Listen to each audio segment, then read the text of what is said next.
అమాయకపు చూపులతో బుడిబుడి అడుగులు వేయాల్సిన వయసులో ఆ చిన్నారి మంచంపై ప్రాణాలతో పోరాడుతోంది. ఆ పసిపాప పేరే పునర్విక. పునర్వికకు వచ్చిన అరుదైన ఆరోగ్య సమస్య ఆమె తల్లిదండ్రుల గుండెల్లో భయాన్ని నింపుతోంది.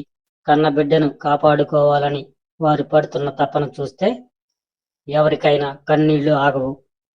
కానీ చిక్కుచ్చుకు అయ్యే ఖర్చు ఆ మధ్యతరగతి కుటుంబం భరించలేని స్థాయిలో ఉంది. కోట్ల రూపాయలు ఖర్చు వినగానే ఆ తల్లిదండ్రులు దిక్కుతోచని స్థితిలో పడిపోయారు. తమ బిడ్డ ప్రాణాలను కాపాడుకోవటానికి దాతలు ముందుకు రావాలని వారు రెండు చేతులు జోడించి ప్రాధేయపడుతున్నారు. ఈ ఆవేదనను చూసి నూజివీడు పట్టణానికి చెందిన కొందరు మానవతావాదులు, యువకులు స్పందించారు. మన పునర్వికను మనం కాపాడుకుందాం అనే నినాదంతో నూజివీడు వీధుల్లోకి దిగారు. ఎండను సైతం లెక్క చేయకుండా దుకాణాల వద్దకు, పాఠశాలల వద్దకు వెళ్లి దాతల నుండి విరాళాలు సేకరిస్తున్నారు. చిన్నపాటి సాయమైనా ఆ పాప ప్రాణం కాపాడుతుందని వారు ఆశిస్తున్నారు.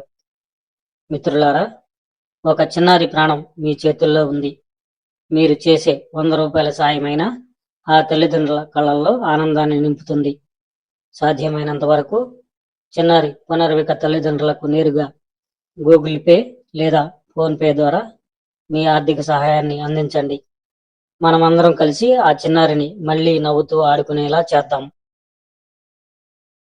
నమస్కారం అండి, నా పేరు సురేష్ కుమార్. మా పాప పునర్విక. మీ అందరికి తెలిసే ఉంటుంది, మా పాపకి SMA టైప్ 1 అని చెప్పేసి రేర్ జెనెటిక్ డిసార్డర్. ఇది జన్యు లోపం అంటారు. వీళ్ళకి వచ్చేసి కండరాల బలహీనత ఉంటుంది, మజిల్ గ్రోత్ ఉండదు. ఫస్ట్ ఆఫ్ ఆల్ పాపకి ఇప్పుడు ప్రజెంట్ 11 months. 5 months తర్వాత తెలిసింది ఇలా ఉంది అని చెప్పేసి.